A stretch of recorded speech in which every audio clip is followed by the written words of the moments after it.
할렐루야. 우리 좌우 앞뒤 사람과 분들과 인사하겠습니다. 사랑합니다. 축복합니다.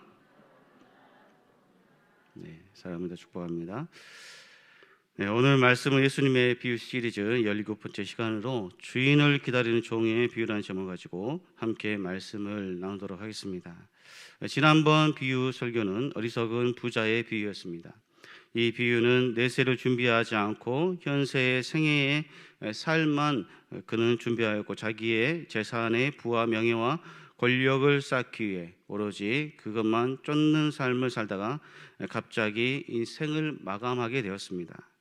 예수님께서는 그동안 쌓은 모든 것은 하나도 자기의 것이 되지 못하기에 세상의 재물을 쌓지 말고 하나님 나라의 재물을 쌓으라라고 그렇게 말씀하셨습니다.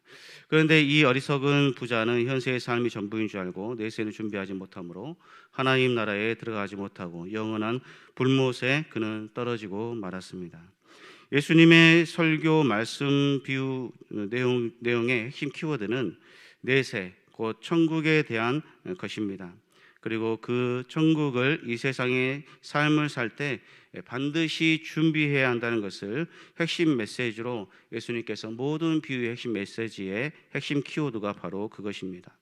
그리고 그 이후에는 반드시 심판이 있게 되며 선한 일을 행하는 자는 생명의 부활로, 악한 일을 행하는 자는 심판의 부활로 나오게 된다는 것을 예수님께서는 공생의 3년 동안 오직 이 내용만 선포하시고 복음을 전하시고 말씀하셨습니다. 왜냐하면 하나님의 나라는 반드시 있으며 또한 그 나라는 예수님을 믿고 구원을 받고 자신이 주인이라는 사실을 깨달은 후에 죄에서 구원을 받은 사람으로 예수님께 빚진 자의 심정으로 살아갈 뿐만이 아니라 자신의 인생이 구원의 삶에 합당한 삶을 살아야 하고, 또한 그 구원의 삶을 통해 그리스도의 열매 맺는 삶, 곧 그리스도를 믿지 않는 자들에게 복음을 전하여 그들도 구원함을 얻게 만드는 삶을 통해 하나님께 영광이 되는 삶을 살아야 할 것을 말씀하셨습니다. 예수님을 진정으로 믿고 또 내 자신이 죄인이라는 것을 깨닫고 믿음으로 믿고 그에 합당한 삶을 살아가는 자는 영원한 멸망에 이르지 않지만 무늬만 그리스도인은 절대로 구원함을 받을 수 없다는 것을 예수님께서는 서기관과 바리새인들에게 또 무늬만 행하는 자들에게 말씀하셨던 것입니다. 성도 여러분, 예수님께서는 이렇게 구원에 대하여, 하나님 나라에 대하여 그토록 외치시고 말씀하신 이유는 하나님 나라가 반드시 있다는 것을 선포하시고 말씀하신 것입니다. 그러나 그 나라는 장소적인 개념이 아니라 통치적인 개념을 말씀하셨습니다. 즉 하나님의 말씀대로 살고 그 말씀을 쫓으며 전인격적으로 하나님께 자기의 삶을 맡기는 자가 바로 하나님의 백성이며 또 자녀이며 통치 가운데 있는 자라는 것을 말씀하신 것입니다. 그러므로 성도가 이 땅 가운데 살아갈 때 어떠한 믿음의 자세를 가지고 우리가 세상 가운데 살아가야 할지 오늘 본문 말씀의 비유를 통해서 우리에게 교훈해 주고 있습니다. 오늘 본문 말씀의 내용은 어떠한 주인이 혼인 집에 2경이나 3경에 찾아올 때 문을 열어주기 위해서 허리에 띠를 띠고 등불을 켜고 기다리는 종과 같이 되라고 말씀하셨습니다. 그리고 이런 종들은 복이 있을 것인데 그 이유는 생각하지 않는 때에 인자가 오기에 준비하고 그 종들이 있었기 때문이라고 예수님께서 말씀하고 계시는 것입니다. 이제 본문으로 들어가 보겠습니다. 본문은 제자들에게 청지기로서 해야 할 역할에 대해 가르치는 내용입니다. 본문 비유는 두 부분으로 나눠집니다. 첫째는 35절에서 40절은 청지기의 자세에 대해 말씀하고 있습니다. 또 다음으로 41절에서 48절까지는 준비하는 청지기가 준비하지 않는 청지기의 결말에 대해서 말씀하고 있습니다. 전체적으로 35절에서 48절까지는 주의 재림을 준비하는 이 성도의 자세를 교훈하는 세 가지 내용을 말씀하고 있습니다. 그래서 31절과 34절에서는 첫 번째로 하나님의 나라가 이 땅에 이미 도래했다는 것과 두 번째로 그 나라와 그의 의를 구할 것을 말씀하고 있습니다. 계속해서 비유로 예수님께서 말씀하시면서 세 번째로 하나님의 나라의 최종적인 완성이 주의 재림을 기다리는데 곧 당장 지금 올 것처럼 준비하는 삶을 살아갈 것을 오늘 본문에서 말씀하고 있는 것입니다. 오늘 본문은 35절에서 40절까지 말씀을 함께 생각하면서 하나님께서 우리에게 주시는 영적 교훈을 생각해 보고자 합니다. 첫 번째로 성도는 주의 재림을 매 순간 기다리는 믿음으로 살아야 합니다. 우리 35절에서 36절 말씀 같이 읽어보도록 하겠습니다. 시작. 허리에 띠를 띠고 등불을 켜고 서 있으라. 너희는 마치 그 주인이 혼인집에서 돌아와 문을 두드리면 곧 열어주려고 기다리는 사람과 같이 되라. 아멘. 35절에 허리에 띠를 띠고라는 말씀은 당시 유대인들의 옷차림을 생각해 보아야 합니다. 당시 유대인들이 입었던 옷은 겉옷은 길고 그 통은 넓었습니다. 그래서 일할 때나 여행을 하거나 전쟁할 때는 겉옷을 허리띠로 졸라매야 했습니다. 여기서 종들이 허리에 띠를 띈 이유는 문맥적으로 볼 때 혼인집에서 돌아오는 주인을 맞을 준비를 철저히 하는 것을 말씀하고 있습니다. 당시 유대인들의 혼인잔치는 주로 밤중에 진행되었습니다.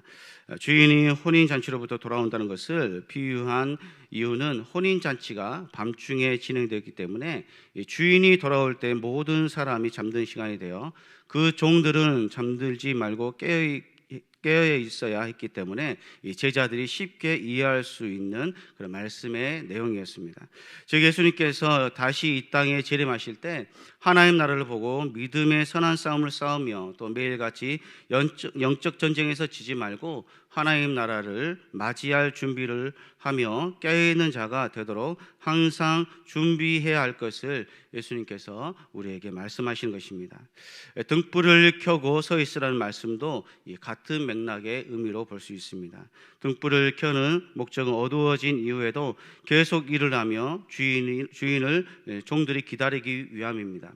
그러므로 본절에서 주님이 언제 오실지라도 주님께서 맡기신 일을 열심히 감당하며 항상 깨어 주님의 오심을 준비하는 자가 될 것을 본문에서 말씀하는 것입니다. 성도 여러분, 우리의 삶은 영원한 삶이 아닙니다. 인간은 죄로 인하여 생로병사를 겪습니다. 그리고 하나님을 믿고 그 뜻대로 행하며 살아가는 자는 영원한 생명의 부활을 맞이할 것입니다. 예수님께서는 하나님을 믿는 우리 성도들에게 생명의 부활이 있을 것을 계속적으로 말씀하셨고 지금도 가르치고 계십니다. 여러분, 세상에 소망이 있습니까? 세상이 여러분에게 좋은 것을 가져다 주고 있습니까? 세상의 통치자는 바로 사단입니다. 왜냐하면 하나님께서 주의 재림의 때까지 그들에게 이 세상을 맡겨 놓으셨기 때문입니다. 그 이유는 그들은 영원한 불못에 떨어져 영원한 고통을 받을 것이기 때문에 그들이 이 세상을 통치하게 하심으로 현 세상에서만 그들이 왕노를 하고 지옥에서는 영원토록 고통받게 하실 것이기 때문에 그들에게 세상을 통치하게 내버려 두시는 것입니다. 그리고 또 하나는 하나님의 백성들이 그들로부터 영적인 공격을 받으므로 이 세상의 마음을 두지 말고 하나님 나라의 마음을 두고 하나님의 말씀을 쫓는 삶을 통해 우리가 성도의 신앙과 믿음을 성장시키고 세상에서 하나님의 통치를 맛보게 하심으로 영원한 하나님 나라에서 영원토록 하나님의 통치를 받음으로 영원 복락하시게 하시기 위함인 줄로 믿습니다. 그러므로 성도는 이 세상의 삶이 전부라고 생각해서는 안 됩니다. 성도는 세상에서 고통받는 것을 두려워하고 힘들어하고 고통스러워하기보다 그 문제를 가지고 하나님 앞에 기도함으로 하나님의 다스림과 통치하심과 인도하심을 받아야 합니다. 그것이 바로 믿음의 훈련이고 또 신앙의 훈련입니다. 이 모든 것은 자신의 연약한 부분을 하나님께서 다스리시는 방법입니다. 관계가 연약한 자는 관계의 훈련을, 또 물질에 연약한 자는 물질의 훈련을, 또 명예와 권력에 연약한 자는 명예와 권력의 훈련을 하게 하심으로 철저하게 하나님 앞에 자신을 내려놓게 만드시는 것입니다. 철저하게 자신이 하나님 앞에 아무것도 아닌 존재라는 것을 하나님께서 깨닫게 하시는 것입니다. 그리고 더욱더 하나님과 사람 앞에 겸손하게 하셔서 하나님과 사람에게 사랑받게 만드시는 줄로 믿습니다. 두 번째로 우리 같이 읽어보겠습니다. 시작. 주인이 돌아왔을 때 깨어있는 종들은 칭찬을 받습니다. 아멘. 우리 37절과 8절 같이 읽어보겠습니다. 시작. 주인이 와서 깨는 것을 보면 그 종들은 복이 있으리로다. 내가 진실로 너희에게 이르노니 주인이 띠를 띠고 그 종들을 자리에 앉히고 나와 수종들리라. 주인이 혹 이경이나 혹 삼경에 이르러서도 종들이 그같이 하고 있는 것을 보면 그 종들은 복이 있으리로다. 아멘. 주인이 돌아왔을 때 졸지 않고 깨어있는 종들은 복을 받을 것이다 라고 말씀합니다. 이 이경과 삼경은 유대인들의 시간으로 밤 10시에서 새벽 2시, 또 삼경은 새벽 2시에서 오전 6시를 가리키고 있습니다. 이는 완전히 밤을 새워야 할 것을 말씀합니다. 복을 받은 종들이 졸고 있는 종들이 아니라 이 졸지 않고 깨어있는 종들이 복을 받는다라고 말씀하고 있습니다. 그 이유는 피곤한데도 어려움을 극복했기 때문입니다. 주님을 믿는 일들이 힘들고 어렵고 십자가를 지고 믿음을 지키는 일들을 우리가 끝까지 해낼 때에 하나님께서 기뻐하신다는 것이죠. 또한 주인이 띠를 띈다는 것은 예수님의 섬김의 본을 보이신 것을 말씀하고 있습니다. 예수님께서 스스로 수건을 허리에 두르시고 또 제자들의 발을 씻기셨습니다. 예수님께서는 누가 시킨 것이 아니라 스스로 자원하여 먼저 겸손의 본을 보이셨습니다. 그렇습니다. 성도는 주님이 오실 때까지 각자의 사명을 다해야 할 것을 예수님께서 오늘 우리에게 말씀하고 있습니다. 우리의 사명이 무엇입니까? 그것은 자기 십자가를 지는 것입니다. 그래서 마태복음 16장 24절에서 25절에 보면 이렇게 말씀합니다. 같이 읽어보겠습니다. 자막이 없으면 제가 읽어보겠습니다. 이에 예수께서 제자들에게 이르시되 누구든지 나를 따라오려거든 자기를 부인하고 자기 십자가를 지고 나를 따를 것이니라. 누구든지 제 목숨을 구원하고자 하면 잃을 것이요 누구든지 나를 위하여 제 목숨을 잃으면 찾으리라 라고 말씀합니다. 이 말씀의 뜻이 무엇입니까? 그것은 주님의 길을 쫓는 삶입니다. 제자들은 예수님을 쫓아다녔을 때 그들은 신기한 체험을 많이 하였습니다. 병 고침의 기적도 경험하였고 오병의 기적도 경험하였고 또 풍랑을 잔잔하게 하는 그런 기적도 경험했습니다. 예수님을 따라다니니까 너무나도 재미있고 스펙타클하고 역동적이고 흥분의 도가니가 아닐 수 없었습니다. 이때 예수님께서는 제자들에게 너희는 나를 누구라 하느냐라고 예수님께서 말씀하셨습니다. 이때 베드로는 주는 그리스도시요 살아계신 하나님의 아들입니다라고 그가 고백을 했습니다.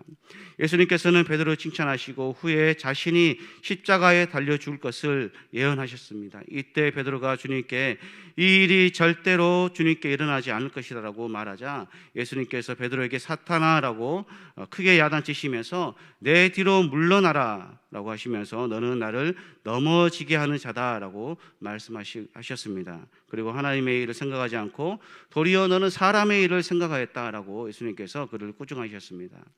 예수님께서는 베드로에게 하나님의 일을 생각하지 않고 사람의 생각으로 하나님의 일을 바라보며 사람의 관점을 말한 것을 꾸중하셨습니다. 예수님을 쫓는다는 것은 자기의 생각과 아직과 고집과 판단과 결정을 내려놓고 또 모든 것을 주님의 관점으로 바라보는 그런 삶을 마련하는 것입니다. 하나님의 말씀보다 예수님보다 앞서려고 하면 항상 일이 그르치게 되고 힘든 인생을 살게 되는 것입니다. 예수님을 앞장세워 사는 삶을 안전하지만 자신이 앞장서는 삶을 사는 사람은 실패와 좌절과 역경과 고난을 경험할 수밖에 없습니다. 왜냐하면 인생의 길을 우리는 알지 못하고 예수님께서 하나님께서는 우리의 인생의 길을 아시기 때문입니다. 세 번째로 우리 같이 읽어보겠습니다. 시작. 인자는 도둑과 같이 예상치 못할 때 오기 때문에 준비해야 합니다. 아멘. 우리 마지막으로 39절에서 40절 말씀 같이 읽어보도록 하겠습니다. 시작. 너희도 아는 바니 집주인이 만일 도둑이 어느 때에 이를 줄 알았더라면 그 집을 뚫지 못하게 하였으리라. 그러므로 너희도 준비하고 있으라. 생각하지 않을 때에 인자가 오리라 하시니라. 아멘. 예수님께서는 도둑이 언제 올지 알았다면 그 도둑이 들어오지 못하게 예비하여 집안 보물을 도둑이 맞지 않도록 했을 것이라고 말씀하셨습니다. 이처럼 인자 곧 예수님도 도둑과 같이 오실 것이기 때문에 준비하고 있어야 한다는 것을 예수님께서 우리에게 말씀하시는 것입니다. 생각하지 않은 때라는 것은 갑자기 불현듯 세상 사람들이 전혀 그 누구도 생각하지 못할 때 예수님께서 이 땅 가운데 재림하신다라고 말씀하고 있는 것입니다. 그래서 마태복음 24장 36절에서는 그날과 그때는 아버지만 아신다라고 말씀합니다. 우리 같이 읽어보겠습니다. 시작. 그러나 그날과 그때는 아무도 모르나니 하늘의 천사들도 아들도 모르고 오직 아버지만 아시느니라. 아멘. 그렇습니다. 주님의 재림의 날은 아무도 모르고 아버지만 아신다라고 말씀합니다. 노아의 홍수 때와 같이 갑자기 그날은 올 것이며 두 사람이 밭을 맺되 두 여자가 맷돌질을 할 때 한 사람은 데려감을 당하고 한 사람은 버려둠을 당한다라고 말씀하셨습니다. 그러므로 마태복음 24장 44절에 보면 이러므로 너희도 준비하고 있으라 생각하지 않은 때에 인자가 오리라라고 말씀하십니다. 예수님께서 준비하라고 말씀하신 것은 믿음을 준비하라는 것입니다. 세상을 이길 믿음을 너희가 가지라라고 말씀하고 있습니다. 그래서 요한복음 16장 33절에서는 내가 세상을 이겨노라라고 예수님께서 말씀하시는 것입니다. 인류의 문명은 점점 발전되어져 갑니다. 그리고 전기의 시대가 도래한다고 합니다. AI 시대가 지금 도래했습니다. 인류의 문명은 점점 사람들이 살아가기 편한 시대가 될 것이고 또 힘들고 불편하고 어려운 일들은 전부 AI가 하는 시대가 되고 말 것입니다. 그리고 언어도 번역할 필요가 없이 인간의 칩을 넣어 인간의 뇌가 그 칩을 인식하여 공부하여 암기하지 않아도 인간의 뇌가 지식을 갖게 되는 시대가 올 것을 미래 과학자들은 예견하고 있습니다. 인류의 문명은 점점 인류가 살기 편한 시대를 만들 것입니다. 그리고 머지않아 지구촌이 일일 생활권이 되는 시대가 오게 될 것입니다. 그리고 세계를 향한 주님의 복음은 선교사들과 또 복음을 전하는 자들에 의하여 모든 족속과 민족과 방언들에게까지 복음이 전파될 때 그제야 끝이 오리라라고 성경은 우리에게 말씀하고 있습니다. 복음이 다 전해졌다 해서 그 즉시 주님이 구름 타시고 천사들의 나팔 소리와 함께 오실지 아니면 그 후에 한참 후에 오실지에 대해서는 종말론의 무천년설을 우리 전통 개혁주의 교단은 이 주장에 따릅니다. 이 무천년설은 문자적인 의미의 천년왕국이 없다고 보는 견해인데 천년왕국을 부정하는 것이 아니라 현재 이 시대가 천년왕국의 시대라고 보는 것입니다. 곧 예수님의 초림부터 재림의 시대까지 이 기간에 교회 시대인 예수님이 왕으로 다스리고 계시므로 상징적인 의미에서 천년왕국이라고 보는 견해입니다. 이 천년이란 긴 기간이면서 완전한 기간, 처음과 끝이 있는 기간을 나타내는 상징적인 숫자로 보는 견해입니다. 이 견해에 의하면 예수님의 재림으로 이 세상이 끝나고 부활과 심판이 있다고 보는 것입니다. 그래서 종말의 때에 예수님께서 오시면 의인은 영생으로 악인은 영벌에 처해지는 것으로 말씀대로 이루어지는 견해를 우리는 이 개혁주의 교단의 이 무천년설 교리를 우리는 따릅니다. 그래서 우리가 예수님께서 오시면은 반드시 세상은 종말이 될 것이고 또한 우리의 모든 행함들이 다 판가름이 난다라고 성경은 우리에게 말씀하고 있습니다. 사랑하는 성도 여러분, 마지막 결론입니다. 예수님께서는 인자가 올 날이 언제인지 알지 못한다고 말씀하고 있습니다. 지금 현 시대를 살아가는 성도들은 신앙의 태평성대의 시대를 우리는 살아가고 있습니다. 그래서 예배하는 것과 믿음을 지키는 것과 또 말씀과 기도와 말씀대로 살아가는 것에 우리는 그다지 많은 힘과 노력을 하지 않고 있는 것이 어떻게 보면 사실일 수도 있습니다. 왜냐하면 이 시대가 그것을 요구하고 있기 때문입니다. 시대가 믿음을 쫓기에는 너무 좋은 시대이기 때문에 믿음을 쫓고 말씀을 쫓고 예배하는 일을 쫓기보다는 더 편하고 인간적인 생각으로 더 좋은 쪽을 택하기에 우리 선대들의 그 불모제에서 피어나는 순결한 믿음, 고귀하고 진솔한 믿음, 순수한 믿음은 찾아보기가 힘든 시대인 것 같습니다. 또 그런 분들을 보면 정말 마음의 감동과 감격과 부끄러움을 느끼게 합니다. 우리의 신앙과 믿음이 여기에서 멈춰지는 것이 아니라 시대가 변하고 믿음도 신앙생활도 편하게 하는 것은 망하는 길입니다. 그러므로 더욱 믿음의 고삐를 부여매고 또 믿음을 지키기 위해 피 흘리기까지 순수한 믿음을 지키려 할 때 하나님께서 우리의 인생을 도우시고 우리에게 착하고 충성된 종이라 부름을 받을 줄로 믿습니다. 이러한 믿음의 삶을 살아가시는 성도님들 되시기를 주님의 이름으로 소원합니다. 우리 결단 찬양하겠습니다. 하늘의 문을 여서서